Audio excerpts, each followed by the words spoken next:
back to my channel. Oke teman-teman, hari ini aku mau sharing tentang bagaimana pembuatan CV beasiswa berdasarkan pengalamanku dan versiku. Oke, jadi apa aja sih kira-kira tipsnya? Oke, yang pertama itu desain dulu deh ya. Karena bagaimanapun secara selewat kita pasti ngelihat desainnya nih. Nah, desain dari CV itu alangkah baiknya jika jangan terlalu berlebihan gitu ya, jangan terlalu rame. Ya sekarang ini kita bisa dengan mudah kan dapat template CV gitu, tapi kalian harus pandai memilah, jangan sampai desainnya itu berlebihan, jangan sampai kesan formal dari CV itu hilang dan jadi malah terkesan kayak pamflet gitu. Nah, untuk informasi detailnya itu kita mencantumkan nama itu untuk fontnya sendiri dibuat sedikit lebih besar. Kemudian detail selanjutnya kita menuliskan kayak alamat rumah, tempat tanggal lahir, lalu ada nomor telepon, email, kemudian yang punya LinkedIn juga bisa tuh dimasukin alamat LinkedIn-nya, lalu juga bisa website, personal website bagi yang punya itu nilai plus sih kayaknya menurutku ya. Untuk yang kedua itu riwayat pendidikan. Nah, untuk riwayat pendidikan itu sendiri kita nggak perlu memasukkan seluruh jenjang pendidikan kita ke dalam CV itu. Baiknya itu ya 2 jenjang pendidikan terakhir kita lah ya. Di sini aku kan apply untuk S2. Jadi aku kemarin masukin jenjang pendidikan kuliah dan juga SMA aku. Nah, untuk riwayat pendidikan ini kalian jangan lupa untuk mencantumkan tahun masuk dan tahun selesai pendidikan tersebut. Nah, selanjutnya kalian juga bisa nih tambahin kayak keterangan-keterangan atau prestasi yang kalian dapatkan ketika kalian di jenjang tersebut nih. Kayak aku di jenjang universitas, aku memasukkan tuh kan, aku masuk tahun 2017 dan keluar tahun 2021. Setelah itu aku masukkan juga prestasi aku sama kuliah.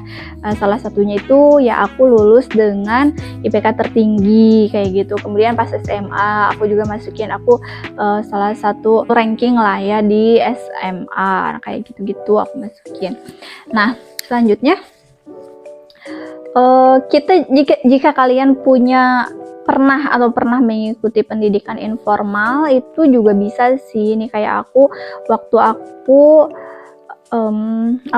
kursus di kampung Inggris itu aku masukin juga ke sana di bagian pendidikan informal. Selanjutnya yang ketiga, kita harus berusaha untuk menulis secara singkat, padat dan jelas ya.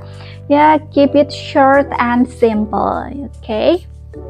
Nah, ya meskipun mungkin ya teman-teman memiliki kayak pengalaman organisasi yang banyak seperti itu, atau pengalamannya wah banyak banget gitu kan. Nah, sebisa mungkin kalian pilahlah kira-kira mana nih pengalaman yang paling oke, yang paling relevan buat beasiswa yang kalian apply. Nih kayak aku nih, karena aku kan backgroundnya di HI, terus sekarang aku ingin apply di S2 di jurusan Economics and International Affairs. Nah, jadinya aku sortir pengalaman-pengalaman aku ini ke bidang yang benar-benar relevan dengan jurusan yang akan aku apply waktu itu ya. Nah, di sini aku ada cantumkan juga sih kayak pengalaman aku organisasi di BEM dan juga himpunan itu utamanya. Kemudian pengalaman aku ikut konferensi internasional, kemudian ikut short diplomatic course, kemudian juga pengalaman menulis essay internasional dan nasional itu juga aku cantumkan, karena di sini kan posisinya kita apply beasiswa nih, apalagi aku untuk master. Nah, mereka itu aku rasa ya mereka itu sangat mempertimbangkan sejauh mana pengalaman kita dalam hal publikasi gitu loh. Apalagi di sini kan aku untuk S2 ya, jadi ya harusnya udah ada lah karya ilmiah yang dipublikasikan. Nah, maka dari itu aku cantumkan nih, selain skripsi aku juga cantumkan yang udah terpublikasi, esai internasional, kemudian juga nasional, kayak gitu aku cantumkan. Karena itu aku rasa itu relevan banget kan ya. Oh ya, untuk pengalaman juga itu kalian usahakan yang paling terkini ya, jadinya susunannya itu dari yang paling baru kayak gitu. Terus oh ya ini nih, kadang kan kita suka lihat ya ada temen-temen yang nulis CV-nya itu pakai moto hidup. Nah ini sebenarnya nggak perlu sih, asli aku juga nggak mencantumkan moto hidup sama sekali di CV aku. Selanjutnya yaitu menuliskan CV sesuai fakta.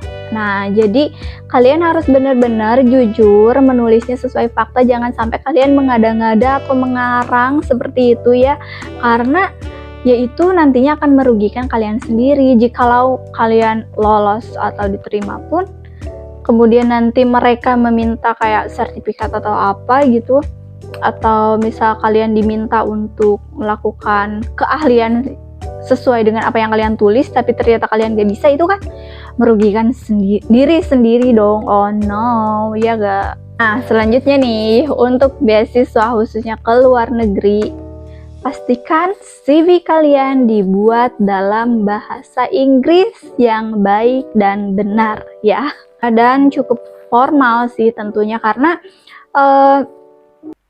bahasa yang kalian tulis di CV itu tentu akan mempengaruhi dan akan mencerminkan kemampuan bahasa kalian, dan itu tentu akan sangat berpengaruh bagi CV kalian. Oke. Selanjutnya pastikan kalian menulis dengan font yang mudah dibaca. Nah kalau aku ya seperti biasa lah, aku menulisnya dengan Times New Roman, atau kalian juga bisa pakai Arial kayak gitu ya, yang udah umum lah ya, seperti itu. Kemudian kayak penggunaan bold juga kalian harus perhatikan ya, jangan sering-sering juga, paling kayak di sub judul mungkin seperti itu ya. Untuk foto nih, untuk foto pastikan foto kalian menarik ya, kayak kemudian dari pakaian, tentunya pakaian formal kayak kemeja atau pakai blazer itu lebih bagus, blazer yang semi formal itu. Terus kayak posenya itu ya jangan terlalu santai dan jangan terlalu kaku juga, kayak gimana sih ya, ya begitulah. Jangan kaku tapi ya harus kayak terlihat lebih profesional lah. Oke, selanjutnya untuk skill ya. Nah, untuk skill ini sendiri kalian bisa tulis, kemudian lebih baik jika kalian memberi sedikit keterangan skill kalian. Misal kalian di sana cantumkan skill leadership dan komunikasi kayak gitu. Nah, kalian bisa menulis keterangan, sedikit keterangan gitulah untuk meyakinkan pembacanya. Misal untuk leadership, kalian bisa menulis kalau kalian memiliki kemampuan dalam leadership. Hal ini didukung oleh pengalaman sebagai ketua dalam sebuah organisasi, seperti itu. Kemudian untuk komunikasi, misalkan kalian bisa menuliskan kalau kalian memiliki skill yang baik dalam komunikasi. Hal ini didukung oleh pengalaman kalian dalam mengikuti konferensi internasional, misalnya seperti itu. Yang terakhir nih, yang sangat penting, pastikan kalian baca kembali CV yang udah kalian tulis. Kalian harus benar-benar baca, pastikan tidak ada yang typo ya, gak ada yang salah ketik salah satu huruf pun gitu loh. Pastikan gak ada, karena itu tuh pasti akan kayak mencerminkan kalau kalian tuh gak teliti. Makanya harus benar-benar kalian cek ulang lagi, kayak susunannya apakah udah betul, kemudian apakah pesan-pesan kalian semua udah tersampaikan di sana, dan pokoknya itu jangan sampai ada yang typo, itu jangan sampai ya. Oke teman-teman, itu dia tips pembuatan CV dari aku, versi aku dan berdasarkan pengalamanku ya. Semoga bermanfaat bagi teman-teman semua. So, stay healthy buat semuanya dan always believe your great destiny. Okay, see you.